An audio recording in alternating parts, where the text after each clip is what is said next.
So we're doing this wargaming thing. What is the one tactica, the primary tactica, that will increase your win rate and help you level up your wargaming ability? That's what we're going to explore in this Tactica series, continuing to push up these frameworks to the Wargaming Tactics playlist here on my channel, building on them. Now, I'm separating things out here. Naturally, a lot of tactics are intertwined, interlinked, and in building this list for myself, as we move into this series, looking at pure ROI, return on investment.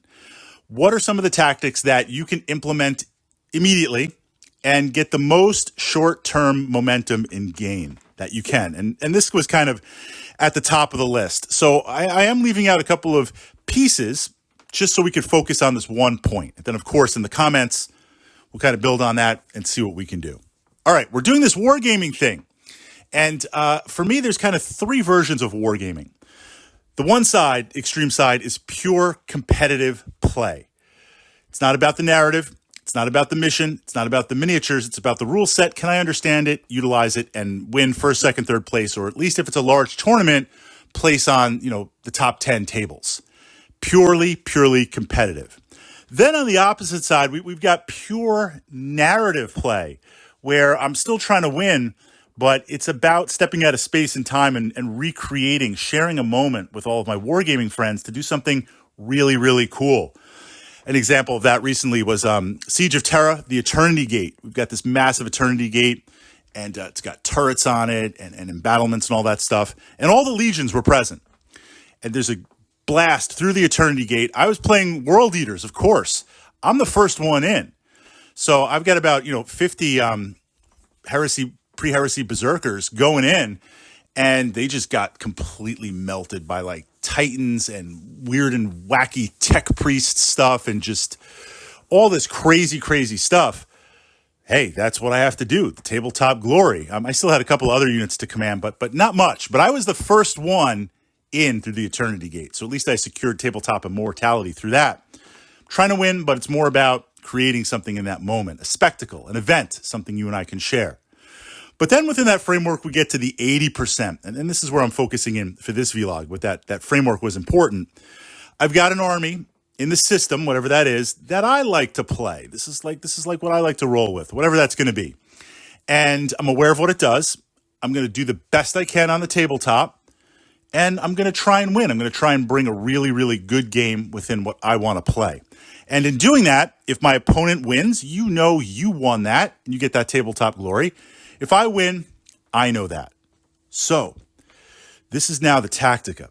It's easy to see what you did correctly when you win because you won. Now, yes, there might be like a 2 or 3% where just the dice were against your opponent and your dice were ultimate hotness. Like that happens. That happens. But for the most part, if you win, you made the least amount of mistakes. Wargaming is really like, who makes the most amount of mistakes? I'm trying to minimize my mistakes and capitalize on yours. So it's easy or easier to see what you did right. What you did wrong when you lose, taking that momentum, taking that experience, and turning it around to the point where you can really learn from it. I don't like to lose, but when it happens, rather than getting upset, or reflecting on yourself like, I lost the game, this and that, take a step back and analyze what happened. And this analysis is really two ways. The first, of course, I can do later at home or in the moment. Sometimes it's obvious, like, what did I do wrong? And again, I'm not talking about swingy or wacky dice. I'm talking about like tactics that you messed up on, things you missed, or how it didn't work out with synergies. Being honest with yourself. But also plugging into your opponent, asking them at the end of the game, as you're packing up your models and resetting the table for the next player, the next group, to be like, hey, what do you think I did wrong? Or what do you think I did right? Or what is your opinion on the mission? How could I have played it better? Or how did you see that move that I didn't do and you took advantage of it?